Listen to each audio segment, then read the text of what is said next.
Carissimi tutti, Sawa Bona, le docteur André Dotto depuis la cour du palais communal de Conseillonne. Aujourd'hui, nous parlons de psychologie sociale du gynisme, psychologie sociale du gynisme, ou alors MGTOW. Et à l'honneur aujourd'hui, nous avons le couple que vous pouvez voir là sur l'écran. Et c'est un fait d'actualité. C'est une tragédie, à savoir un meurtre-suicide. Un meurtre-suicide qui récemment a ébranlé la communauté dont je suis originaire, la communauté camerounaise. Et j'ai pensé que malheureusement, dans ce cas-ci, ça pouvait être l'occasion d'instruire, par exemple, d'essayer d'instruire certains Africains ou bien même des personnes ayant des origines étrangères qui n'arrivent pas à comprendre la perfidie des gynophores. J'ai pensé que c'était l'occasion justement d'essayer de les instruire sur la nature des gynophores. Pourquoi? Parce que très souvent, beaucoup sont tentés de croire que les raisonnements que nous faisons, les vérités que nous présentons sur la nature des gynophores, et notez bien que je parle de vérité, quoi. C'est-à-dire je prends littéralement j'assume sur moi ce qu'on pourrait considérer comme une responsabilité liée à la chose, quoi. Donc malheureusement, beaucoup ont à l'esprit, beaucoup de ces personnes, beaucoup de ces immigrés croient parfois, en fait, c'est que les femmes occidentales qui se comportent comme ça. Nous, nos femmes ailleurs, elles sont différentes. C'est des femmes qui ont des valeurs. Elles ne feraient pas des choses, tatati, tatata. Détrompez-vous, mes chers amis, détrompez-vous. Peu importe d'où vous venez, détrompez-vous. Et jusqu'à il y a quelques jours, je lisais encore le témoignage là d'un tubo-spectateur, je crois qu'il était du Maroc ou de l'Algérie, qui justement a fait venir son épouse du pays d'origine en France, et puis bon, 2 enfants, 3 gosses, et puis après le divorce. Le schéma il est classique, mais seulement beaucoup croient qu'en fait ça ne s'applique. Ces situations, c'est seulement les hommes occidentaux qui les vivent, mais ce n'est pas le cas. Toutefois, ne digressons pas trop. Déjà, voyons de quoi il s'agit. Je vous lis le titre. Ce meurtre et suicide de ce couple camerounais aux États-Unis continue de défrayer la chronique. Tourmenté par le divorce de sa femme, qui l'a fait venir aux États-Unis, l'homme identifié comme étant Christophe Takam, c'est le protagoniste, s'est donné la mort après avoir tué sa femme, Annie Takam. Donc, délimitons le contexte, présentons le cadre, quoi, le background. Il s'agit donc d'un Américain d'origine camerounaise qui vivait aux États-Unis, Cincinnati. Je crois que c'est bien ça la prononciation, Cincinnati, et qui, pour se marier, a décidé de faire venir une gynophore de son pays natal. Et là, pour la précision, en particulier pour les personnes nées en Occident, ou bien pour les personnes n'ayant pas, disons, d'origines étrangères, parce que les personnes vivant en Occident mais ayant des origines étrangères comprendront mieux ce concept, ou bien cette idée de faire venir quelqu'un ou de faire venir son épouse. Par contre, ceux qui n'ont pas d'origine étrangère peuvent avoir des difficultés à comprendre la chose. Donc lorsqu'il est dit qu'il a fait venir sa femme, ici il ne s'agit pas de faire venir du type vous appelez votre copain qui vit en Suisse, et vous lui dites qu'est-ce que je dis de venir me rendre visite ici au château au palais communal de Conseillonne. Et puis l'ami il dit d'accord, il n'y a pas de problème, il se paye son billet, il prend un billet et puis il vient. Non, il ne s'agit pas de cela. Ici, venir, ça signifie quoi? Ça signifie qu'il a engagé carrément toute une procédure administrative qui en général est vraiment très longue et fastidieuse, et pour laquelle justement ces personnes dépensent beaucoup, mais alors beaucoup de fric. Et là, de fric déjà seulement pour la procédure administrative. Après, bien entendu, il y a aussi du fric qu'on dépense pour le billet d'avion, il y a du fric pour les préparatifs du voyage, parce que, préparatifs, c'est-à-dire on ne peut pas voyager comme ça, il faut prendre ci, il faut prendre ça, il faut...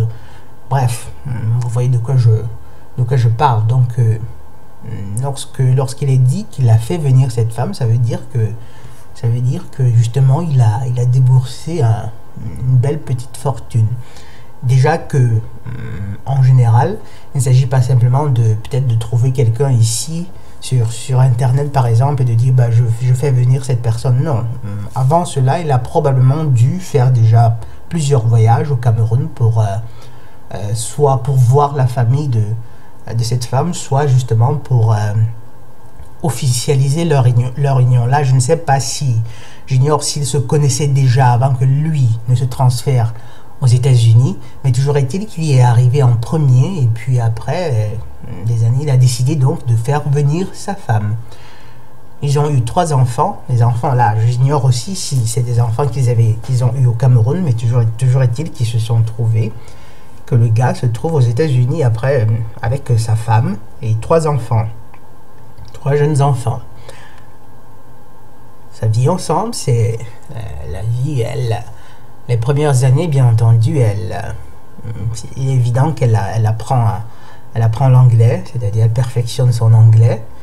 Et vu que c'est l'Occident, vu que le Seigneur ténébreux a créé, et ça, ceux qui me suivent depuis longtemps ont déjà ces éléments, le Seigneur ténébreux a tout fait justement pour qu'il soit impossible aujourd'hui pour un homme de prendre soin, disons, de sa famille avec un salaire, que la plupart des familles puissent subvenir, vivre normalement avec un seul salaire. Bon, bien entendu, ce n'est qu'un élément à côté. Il y a aussi le fait que, quand bien même c'est possible, il y a aussi le féminisme qui a installé beaucoup de virus dans les esprits des gynophores, qui fait que, après, quand bien même le mari gagnerait assez d'argent pour toute la famille, elle voudra quand même sortir pour travailler. Elle vous dira que c'est parce que l'émancipation des femmes, blablabla. De toute façon, vous n'avez pas le droit de la maintenir à la maison. Elle n'est pas votre bonne. Elle n'est pas née pour cuisiner pour vous. Et bref, la panoplie. Et donc, la demoiselle, elle arrive aux États-Unis. Elle fait une formation d'infirmière. Financée par qui? Je vous laisse deviner. Elle prend des cours, elle fait une formation, elle devient infirmière. Et vous savez, les infirmiers, ça trouve du boulot comme ça, en un claquement de doigts. Pourquoi? Parce que, bref, c'est des trucs, on en a toujours besoin. C'est un peu comme les médecins, pardon. On aura toujours besoin de médecins, on aura toujours besoin d'infirmiers. C'est des personnes qui, en général, n'ont pas beaucoup de problèmes pour trouver du boulot. Donc, lorsque la demoiselle Anita Kam lorsqu'elle finit sa formation, elle trouve un boulot. Elle commence à travailler. Elle commence à gagner du fric, davantage de fric. Et vous comprenez bien, mes chers amis, qui gagne du fric, lorsqu'une gynophore gagne du fric, elle gagne aussi beaucoup de pouvoir, beaucoup de liberté. Du coup, le mari, il commence petit à petit à être obsolète. Dans le fond, elle se rend compte que, peut-être que dans la vie, elle aurait pu avoir mieux. Elle se demande et commence à se demander ce qu'il y a bien pouvoir. Ce qu'il a pris lorsqu'à l'époque, elle a dit oui à cet homme qui n'est même pas si beau que ça, qui n'est même pas qui est tout foncé, qui n'est même pas clair de teint comme elle. Et là, je suis en train d'utiliser certains raisonnements vraiment à la con que beaucoup de gynophores, et en particulier des gynophores provenant de ce pays, font très souvent. Donc, toujours est-il que à un certain moment, elle demande le divorce.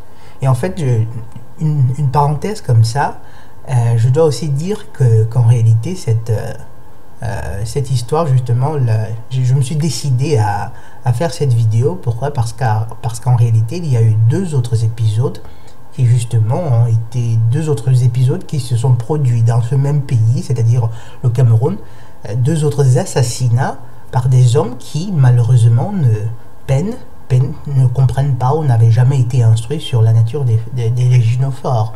Donc j'espère qu'à la fin je me rappellerai justement de narrer brièvement ces deux épisodes-là que j'essaierai de monter, de mettre en préquel ou bien de mettre avant même cette vidéo. Bref, je referme la parenthèse. Donc là, vous avez cette Annie Takam qui commence à gagner du fric, beaucoup de fric. Et elle a 3 enfants. À ce moment-là, d'après vous, qu'est-ce qu'une gynophore se dit? Croyez-vous qu'elle va se dire, qu'elle va penser dans son esprit, elle va se dire, ben en fait, même si aujourd'hui il y a beaucoup de problèmes dans mon couple, c'est normal, c'est absolument normal, ça arrive toujours. Croyez-vous qu'elle va se dire, ben cet homme, il m'aime, cet homme, il m'a pratiquement tout donné, cet homme tout donné, c'est-à-dire mes enfants, c'est le père de mes enfants, et c'est grâce à lui que je me trouve ici, c'est grâce à lui que j'ai pu avoir cette formation, c'est grâce à lui que je réussis à gagner autant d'argent aujourd'hui. Donc j'ai un devoir de loyauté d'autant plus puissant à son égard. Un devoir de loyauté, pardon, qui en réalité devrait déjà être présent, même indépendamment de tous ces autres éléments, du fait qu'il ait aussi aidé à se lancer, à se former, à gagner beaucoup d'argent, comme c'est le cas, comme c'était le cas justement lorsqu'elle a commencé à travailler. Non, non, non, mais non, bien sûr que non, bien sûr que non. Nous parlons là d'une gynophore au 21e siècle, mes chers amis. D'une gynophore qui, comme toutes les gynophores de ce siècle, a dans son esprit le virus du féminisme. Donc, la dame décide de divorcer. Ah oui, en fait c'est tragique, c'est vraiment tragique. Elle décide de divorcer, elle ne veut plus de cet homme. Et c'est clair, l'hypergamie, c'est-à-dire elle a déjà satisfait le besoin biologique puissant qu'elles ont justement de procréer. Donc son horloge biologique ne la dérange certainement pas, ne lui dit pas, ne lui rappelle pas, bah, regarde, il commence à se faire tard. Elle a déjà une position, là, il ne sert littéralement plus à rien. Littéralement, normalement, pour quelqu'un d'aimant, pour une femme vraiment aimante, elle pourrait se dire, ben, quelque part, si on se séparait, ça créerait quand même un peu de stress dans les esprits de ces enfants-ci, notamment dans l'esprit du plus petit, de la plus petite qui n'a que 3 ans. Mais non, non, non, non, non. Vous croyez tout de même pas qu'elle va donner la priorité à la santé mentale de son enfant plutôt qu'à son bien-être économique, plutôt qu'à ses propres tendances superficielles? Non. Elle ne le fait pas. Elle demande le divorce. Elle demande le divorce. Donc voilà, et bien entendu, on se trouve en Occident. Elle demande le divorce et elle l'obtient. Monsieur Takam, monsieur Christophe Takam, on le fout à la porte. Essayons déjà rassurons-nous que l'enregistrement est en cours. Oui, en effet, l'enregistrement est en cours. Tout se passe bien dans le meilleur des mondes. Bref, donc en fait, elle décide de divorcer et justement, elle obtient gain de cause. Le tribunal le fout à la porte. De toute façon, quand elles vont dans les tribunaux, en particulier en Occident, elles vont en terrain conquis, comme disait quelqu'un, je ne sais plus qui, elles vont en terrain conquis. Et ici, je devrais aussi préciser pour les nombreuses personnes qui parfois disent que, ben non, c'est des cas, c'est des trucs qui se produisent dans beaucoup de cas de divorce. Ben non, en fait, il était violent, il la tabassait, et ci et ça, il l'avait trompé. Je voudrais que vous compreniez une chose, mes chers amis, et c'est l'une des raisons pour lesquelles je vous exhorte toujours à vous entraîner justement à la sérénité, à apprendre justement à vous contrôler. C'est fondamental. pour avoir assez de contrôle sur vous, assez de force pour ne jamais porter la main sur l'une de ces gynophores, quel que soit le contexte. Après, bien entendu, si elle vient vers vous avec un couteau ou je ne sais quoi, c'est autre chose. Donc, vous devez savoir qu'une gynophore, lorsqu'elle a besoin d'un prétexte pour vous foutre à la porte, elle peut réussir à créer ce prétexte-là de façon en toute légitimité, en toute légalité. En toute légalité, c'est très simple. Déjà, si elle voudrait divorcer en utilisant comme prétexte le fait que vous l'ayez trompé, c'est très simple. Il suffit, elle sait que les hommes ont besoin du fait de la testostérone et c'est quelque chose de normal. À côté de la testostérone, vous avez aussi le fait que malheureusement, nos esprits aussi à nous ont été salis par la pornographie et la pornographie soft. Et quand bien ce ne serait pas le cas, elles savent particulièrement que même en conditions normales de température et de pression, les hommes ont un désir plus puissant, plus urgent, et etc., etc. Donc il suffit simplement qu'elle se mette une ceinture de chasteté. Et du coup, l'homme, il commence à péter un câble. L'angle fort, et c'est naturel, il pète un câble, soit justement il finit par céder, par la trahir, et dites-vous bien qu'elle aura mis une armée de comment ça s'appelle, de détectives à vos trousses, ou alors poussé par par la pression, par ce désir justement, vous finissez par croire que peut-être dans le fond, elle voudrait que vous lui démontriez que vous êtes un mâle alpha. Et il y en a même qui vont même, je veux dire de gynophores, qui vont même jusqu'à essayer de piéger leur compagnon en lui disant, par exemple, ben, écoute, j'aime bien que parfois, je voudrais bien que tu me prennes violemment, que tu m'y obliges. Vous vous dites que peut-être qu'elle est en train de satisfaire une certaine tendance, qu'elle est en train, pardon, de réaliser un fantasme sexuel, voilà l'expression. Vous croyez qu'elle est en train d'essayer de réaliser un fantasme sexuel et pourtant elle est en train de vous piéger. Donc vous la prenez violemment et puis après, gentiment, elle vous porte plainte. Il a abusé de moi. Et il y a des cas pareils, il y en a légion, mes chers amis. Ou alors, il y a ce concept, il y a parfois aussi la violence passive. Elles sont capables de vous faire subir une violence passive dont je vous ai parlé très très souvent. Parce qu'elles ont une autre modalité d'action. Elles ont une autre modalité d'action sur laquelle justement se base en partie leur puissance d'attraction. Et donc, dire que vous amenez à être violent à son égard, c'est la chose la plus simple. Elle est capable de le faire en toute légitimité. En toute légitimité. Et là, je vous ai donné un exemple. C'est-à-dire, elle vous suggère indirectement même, de sorte pour pouvoir plus tard nier si jamais vous l'accusez de vous y avoir poussé, elles sont capables de vous suggérer indirectement, implicitement que elles tirent du plaisir justement lorsque vous l'agressez ou bien lorsque vous l'étranglez, vous le faites pensant justement lui faire plaisir, pensant assouvir son fantasme sexuel et pourtant elle est en train de récolter, de se créer justement de bonnes excuses pour pouvoir vous porter plainte. Donc la dame, elle divorce. Annie Takam, elle divorce, le mari à la porte, la maison qu'il a payée lui revient parce que les enfants, lui à la porte, et il n'aura droit qu'à voir les enfants suivant le planning établi par le tribunal. Là déjà en soi c'est quelque chose de terrible, c'est une situation qui détruit la plupart des hommes. Absolument. La plupart des hommes. En réalité, tous les hommes. Vous ne pouvez pas être... Il n'y a pas de moyen de vraiment se vacciner contre une telle situation. Et il est certes vrai que beaucoup réussissent quand même à réussissent à continuer à vivre après. Ils continuent à mener un train de vie relativement normal. Peut-être ces personnes qui ont été assez prudentes pour ne pas être ruinées, mais seulement au fond de vous, vous avez une profonde douleur qui ne s'effacera simplement jamais. Vous en souffrirez toujours. Et plus encore lorsque justement il s'agit là de la mère de ses 3 enfants. De la mère de ses 3 enfants.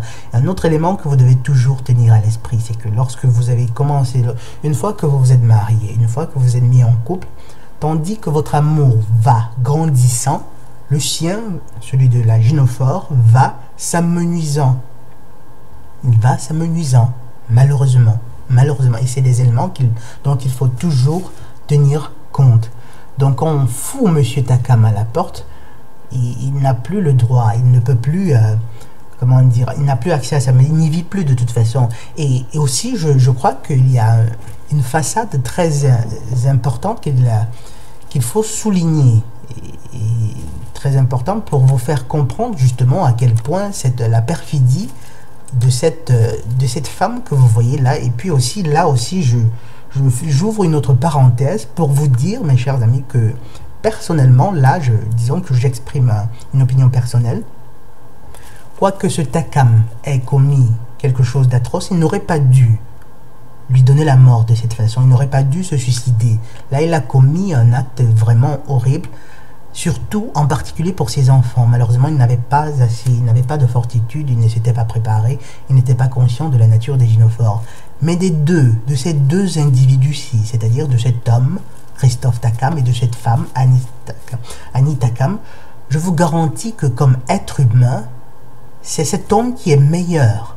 C'est cet homme qui est meilleur comme être humain. Et je peux vous garantir que le châtiment, disons qu'après tout, comment dire, il y a un châtiment, une certaine justice justement qui devra être faite dans l'autre monde. Son châtiment sera certainement moindre par rapport à celui de ce monstre de gynophore. Mais alors absolument. Quoique bien entendu nous condamnons et nous disons, cher Christophe Takam, tu n'aurais pas dû faire cela, tu n'aurais pas dû faire, tu aurais dû justement, comment dire, trouver un exutoire justement pour ne pas céder à la colère de cette façon. Et à ceux qui m'écoutent, aux hommes qui m'écoutent, si jamais vous vous trouviez dans une situation où vous avez l'impression de perdre tous vos moyens, premier réflexe à suivre, éloignez-vous, mes chers amis. Éloignez-vous, mais alors complètement, éloignez-vous et, je sais pas, essayez de trouver une gynophore, justement, et, que sais-je, envoyez-vous en l'air, par exemple. Envoyez-vous en l'air. Et vous devez savoir qu'en général, être amoureux, d'une certaine façon, comment dire, il y a, là que je me rappelle, il y a un proverbe, justement, que ceux parmi vous qui sont des Camerounais reconnaîtront, par exemple, c'est un proverbe qui se disait très souvent, aujourd'hui encore, il y en a qui le disent, le remède des femmes, c'est les femmes. Bon, avec disons, là, en français camerounais, ça donne quelque chose du genre, le remède de la femme, c'est la femme. Le remède de la femme, c'est la femme. Ça semble banal, mais vous devez savoir que lorsque vous êtes si profondément amoureux d'une, c'est clair, elle vous laisse tomber, vous souffrez, mais plutôt que de céder à la violence, à la tentation d'être violent contre vous, ou bien pire encore contre un tiers, tout simplement allez voir par exemple une honnête. Absolument, vous devez aller voir une honnête. Quand bien même vous n'aurez pas assez d'argent, contactez vos amis les plus proches, vos parents, dites-leur que vous êtes en train de vivre une tragédie, vous avez besoin d'aller voir des honnêtes. Vous en verrez 1, 2, 3, 4, 5, 6. Au bout de la 7e, 8e, 9e, je vous assure que vous verrez, vous aurez la capacité, il vous sera possible d'observer, de ressentir justement cet amour, cette addiction, parce que c'est une sorte d'addiction aussi, s'estomper progressivement. Donc, pour vous faire comprendre à quel point le truc, c'est quoi, parfois on dit que, et là c'est les chiffres qui le disent en réalité, que c'est, dans la plupart des cas, c'est les gynophores qui demandent le divorce. On est environ 70%, peut-être même plus. Et là aussi, déjà, c'était elle qui demandait, mais le gars, en réalité, il ne voulait pas de divorce. C'est-à-dire que au plus profond de lui, il voulait quand même sauver leur couple. Il voulait peut-être pas forcément pour les enfants, mais je suis certain qu'il y avait aussi cet élément-là. Mais aussi, il a essayé, parce qu'il essayait de sauver pour ne pas se trouver dans une situation, pour ne pas être ruiné. Et justement, il a tout fait. Il a essayé de supplier cette femme. Il est même allé dans leur pays d'origine pour essayer de parler aux parents de cette femme, notamment à sa mère et à leurs proches, mais seulement ces gens ne voulaient absolument rien comprendre. Et justement là, je vais vous lire le témoignage de la cousine de cette femme qui rapporte tout cela. Et donc là, je rappelle que comment dire, quoi que ce soit sur un site, c'est un article qui a été écrit par un Fred Bihina, j'imagine que c'est un journaliste, et il rapporte, disons, directement les propos de cette femme. Et là, c'est vraiment en français, c'est en français camerounais. Donc, et je vais essayer de le lire en détaillant, justement. Et donc, voici ce que dit le couple était divorcé, là, c'est l'article, depuis 1 an, et la femme avait obtenu, bon, là, je crois l'article n'est pas si long que ça, on peut le lire entièrement. Donc, divorcé, l'homme avait été délesté de ses biens, au profit de son ex-femme qui avait refait sa vie, tranquillement quoi. Donc, on en sait un peu plus sur les mobiles du double assassinat d'un couple camerounais vivant aux États-Unis d'Amérique. Le 14 juin 2020, à Cincinnati, dans l'état l'Ohio, Christophe Takam s'était en effet donné la mort après avoir abattu son ex-épouse Annie devant leurs enfants. Ben, là, c'est vraiment tragique. Le couple était divorcé depuis 1 an et la femme avait obtenu la maison achetée par l'homme, évidemment, ainsi que la garde partagée de leurs 3 enfants. Sur place, au Cameroun, une cousine de l'ex-femme, amie de la famille, a raconté les circonstances de cette tragédie familiale dans un témoignage diffusé par Equinox Radio. Donc, je vous lis dans ce témoignage en camerounais, en kanémèque. Mon beau-frère a divorcé de sa femme il y a quelque temps. On a tout fait. On a essayé d'arranger le problème sans succès. Le gars n'était pas d'accord pour le divorce. Là, elle est en train de parler du Christophe Takam. Le gars n'était pas d'accord pour le divorce, contrairement à sa femme.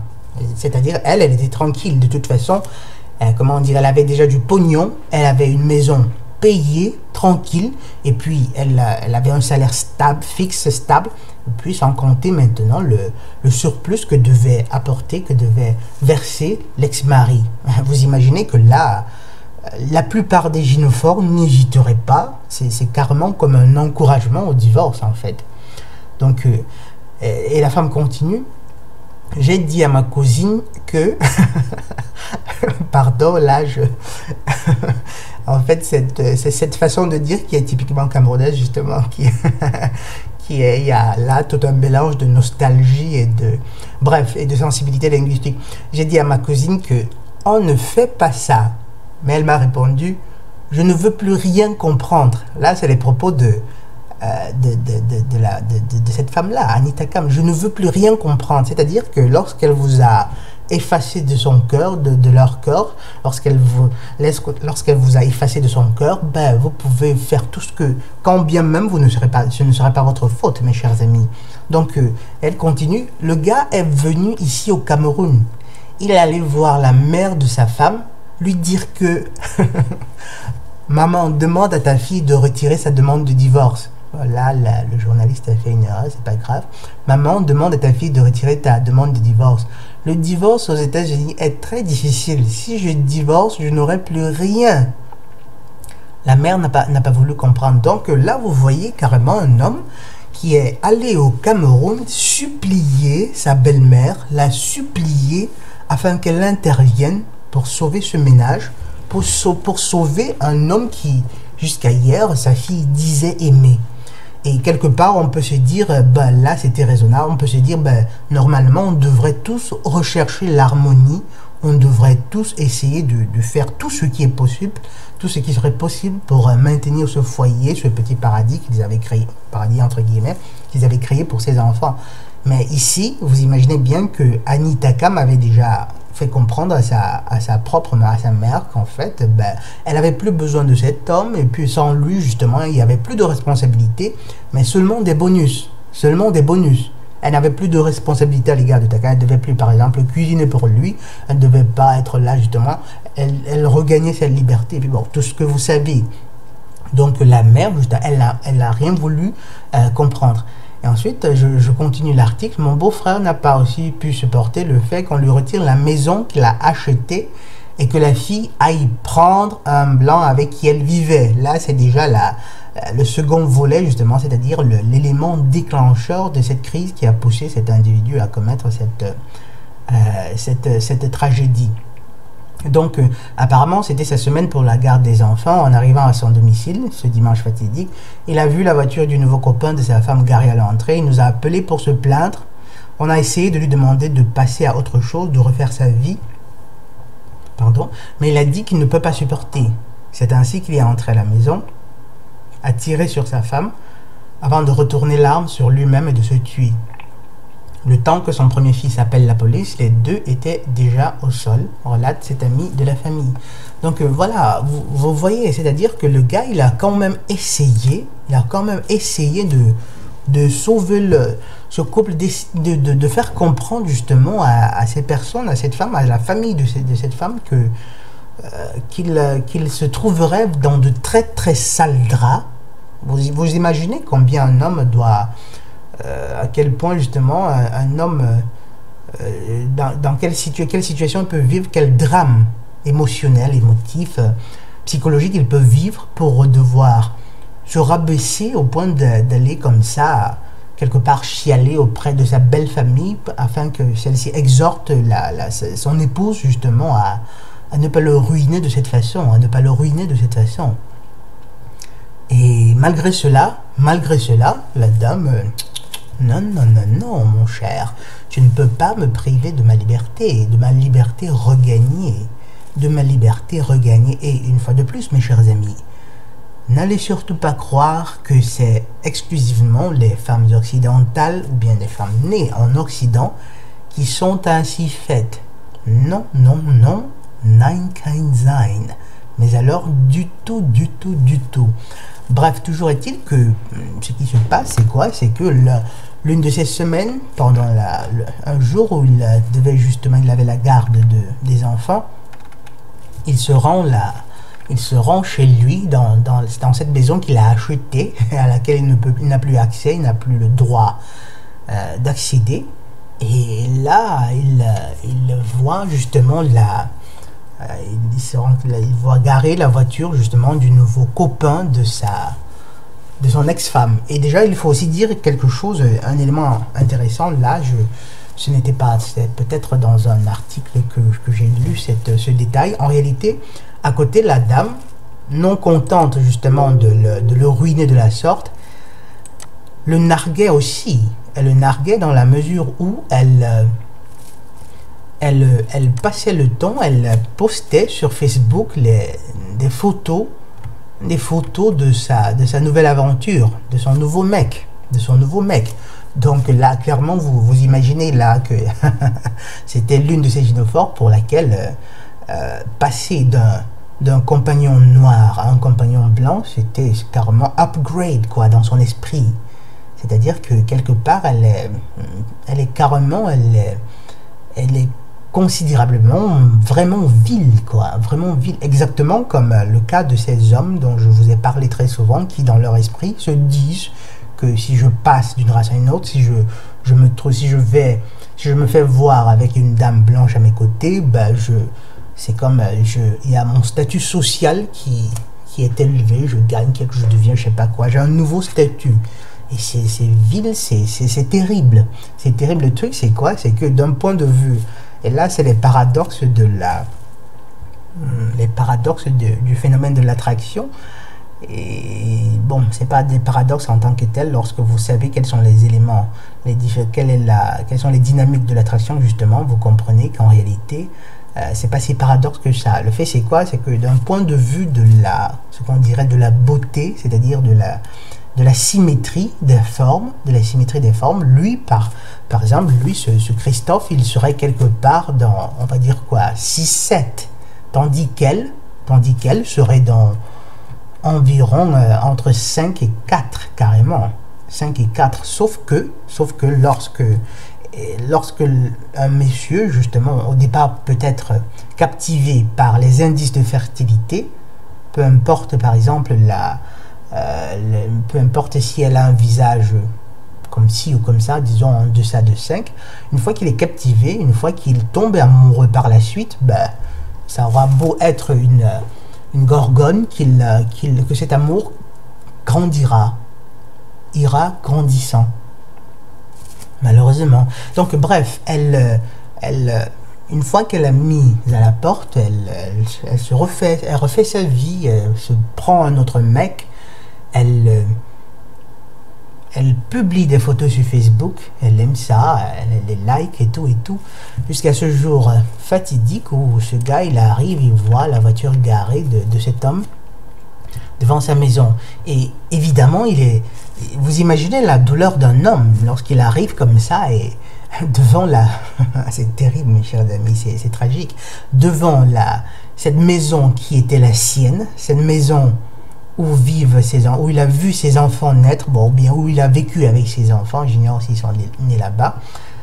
Il ne peut plus, il n'a plus accès à cette maison-là, et non contente de cela, elle y fait déjà défiler ses amants, son amant. Peu importe si c'est un amant noir, blanc, bleu ou vert. Là, il y a carrément un autre homme qui apparemment s'était même installé dans cette maison-là. Il s'était installé dans cette maison-là. Pouvez-vous imaginer la douleur? Pouvez-vous imaginer ce qu'il a pu ressentir à ce moment-là? Et c'est simplement terrible. Et tout ça aurait pu être évité si ce monstre, où est-elle? Ce monstre, non. Bref, ce monstre d'épouse, cette gynophore qui est un monstre, si l'on doit, comment dire, si on doit qualifier ce Takam qui a commis un tel meurtre de monstre, là c'est un crime passionnel, c'est pas seulement les monstres qui commettent des crimes passionnels, elle est vraiment un monstre, quoi. C'est-à-dire qu'il n'y a pas de doute sur le fait qu'elle soit un monstre. Et de monstres pareils, il y en a vraiment légion, il y en a beaucoup et partout. Elles sont des centaines de millions et des millions sur la face de la Terre, sur tous les continents, dans tous les pays du monde. Et justement, beaucoup d'hommes ont en général de la peine à comprendre justement la perfidie des gynophores. Pourquoi? Parce qu'en réalité, lorsqu'ils sont, comment dire, ils sont, du fait de la testostérone et du conditionnement social dont nous avons été victimes, on est très facilement submergé par les indices de fertilité des gynophores. Donc, et lorsqu'on les voit, lorsqu'on voit toute cette beauté, tous ces charmes, on a de la peine. C'est une sorte de dissonance cognitive en fait, pour ceux qui ont vu la vidéo sur la dissonance cognitive. En réalité, c'est un aspect de cette dissonance cognitive-là. On n'arrive pas à se représenter qu'un corps si beau, qui nous donne un plaisir si puissant, puisse être capable d'actes vraiment d'une froideur criminelle, puisse être capable d'actes si vils, si méprisables, si cruels, tels que le choix de virer le père de ses enfants, de le mettre à la porte, simplement parce qu'on voudrait regagner sa liberté, simplement parce qu'on voudrait se remettre sur le marché. Les hommes en général ont vraiment de la peine à se représenter cela. Et plus encore lorsque justement, au début de la relation, bien entendu, vous imaginez, elle vous gave de belles promesses. Elle vous gave de belles promesses. Donc la souffrance de l'homme dont la femme demande le divorce, en réalité, n'est même pas seulement du fait qu'elle le quitte à ce moment-là. Bref, elle est aussi liée au fait que, bon, il y a les enfants, évidemment, au fait que il est de la peine, justement, à concilier ces deux personnes-là. Celle qui, jusqu'à l'année précédente, lui disait à quel point elle l'aimait, lui jurait fidélité, loyauté, lui garantissait qu'ils auraient fait tout le chemin ensemble, et celle qui aujourd'hui froidement le regarde dans les yeux, lui dit qu'elle a l'intention de le détruire. sait parfaitement que qu'en divorçant, il sera complètement détruit et le fait quand même. Vous savez, mes chers amis, c'est savoir qu'on fait mal et le faire quand même. Ah ouais, c'est cela justement qui détruit beaucoup de ces hommes-là. Quand bien même ils ne commettraient pas de ces meurtres-là, et bien entendu, vous ne devez pas vous laisser aller à la violence. Ils sont détruits à vie dans leur esprit. Ils sont vraiment détruits. Après, bon, disons que pour ceux qui se trouvent dans de telles situations, ils auraient absolument besoin de parler avec le docteur Randolidotto, avec le docteur Randolidotto, ou bien avec quelques autres personnes qui essayent de les réconforter, qui essayent de leur expliquer justement la psyché, la perfidie des gynophores. Et ce n'est certainement pas le psychologue du coin ou le psychiatre, le psychologue du coin qui vous parlera de ces choses. Parce que le psychologue, lui, il est en plein carrément dans les sciences mainstream. Il ne vous en parlera pas. Et un autre fait intéressant, mes chers amis, et là, c'est justement, je reviens sur cet aspect parce que ça nous permet aussi de nous confronter justement sur la marche, sur la conduite à tenir dans certaines situations lorsqu'on recherche une justice véritable.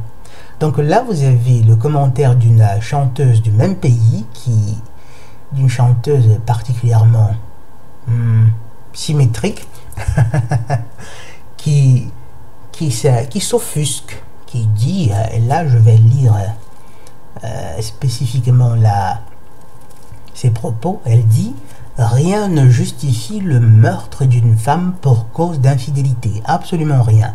Quelle est cette société merdique?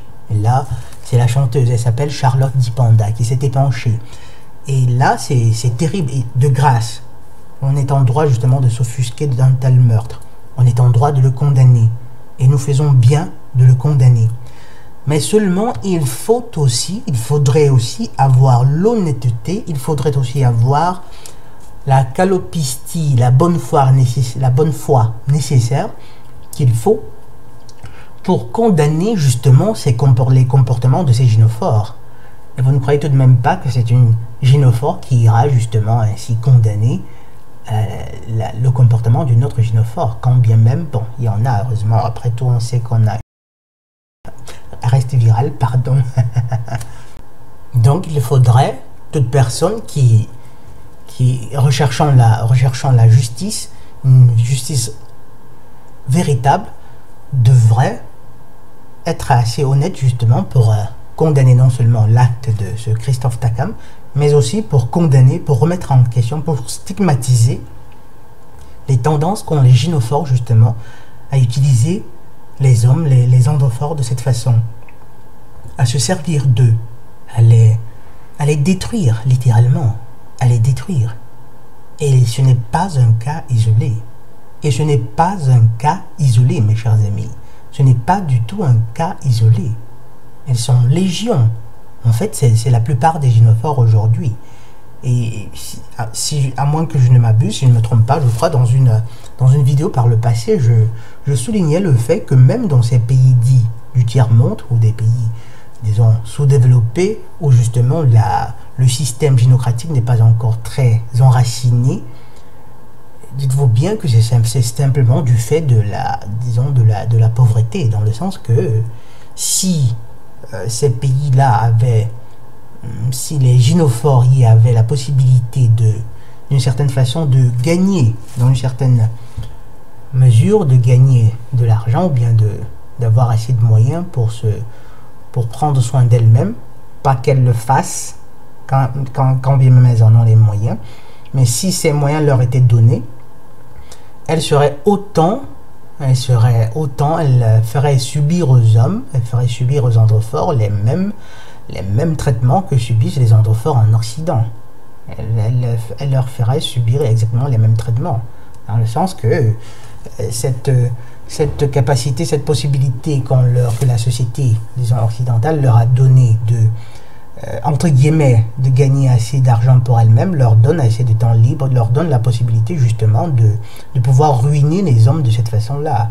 Parce que de toute façon, en fin de compte, on sait que quoi qu'elles gagnent cet argent qui devrait être utilisé, qui devrait leur permettre justement de prendre soin d'elles-mêmes, après, elles doivent toujours trouver des personnes, un endroit fort qui prennent soin d'elles. C'est terrible. Mais là, c'est le thème d'une autre vidéo. Bref, là, je me suis rappelé justement des 2 épisodes qui m'ont décidé justement à produire cette vidéo-ci. Il s'agissait en fait et peut-être que je produirai des vidéos séparément après. Il s'agit d'un premier cas, toujours de ce même pays-là, d'un individu d'un coiffeur qui, pendant longtemps, bref, non, ça fait trop long, ce serait... comment dire, là il faudrait beaucoup trop de détails et la vidéo risquerait d'être beaucoup trop longue. On est déjà à plus de 40 minutes. Bref, il s'agissait de 2 autres crimes, 2 autres assassinats d'hommes qui se sont réveillés malheureusement, qui ont ouvert les yeux sur la nature des gynophores, mais trop tard. Donc du coup les gars n'ont pas supporté, ils n'ont pas encaissé le coup, ils ont commis le même crime que ce Christophe Takam. Donc si vous en connaissez de ces Africains, partagez cette vidéo. Malheureusement, beaucoup d'entre eux, et pas que des Africains, il y a beaucoup, si je vous parlais du cas de l'un de mes abonnés sur l'autre chaîne qui me racontait justement un Maghrébin, je crois que ça doit être du Maroc ou de l'Algérie, qui me parlait justement de son cas, c'est-à-dire qu'il a fait venir une gynophore en France, convaincue, comme c'est en général le cas, que elle est différente, elle est certainement différente, parce qu'elle n'a pas été en contact avec l'Occident, elle est différente, et tenez-vous tranquille, on tend à croire que les femmes occidentales sont... c'est seulement les femmes occidentales, mais ce n'est pas le cas. En réalité, si on a l'impression que les femmes occidentales sont les pires, c'est simplement parce que les femmes occidentales ont plus de moyens justement pour pouvoir briser les hommes, contrairement aux femmes des autres pays, des autres régions du monde qui n'ont pas ces moyens-là. Elles le font aussi assez bien maintenant. et donc ce gars, cet abonné, il a fait venir son épouse. Bref, elle était vertueuse, elle disait être vertueuse, et puis elle arrive, c'est comme d'habitude, quoi. Quand bien même au départ, elle était animée de bonnes intentions, elle serait animée de bonnes intentions, et là, ça arrive rarement. Après, elles apprennent très vite. Et à la télévision. Dites-vous bien que c'est des programmes de télévision, je vous l'ai dit plusieurs fois.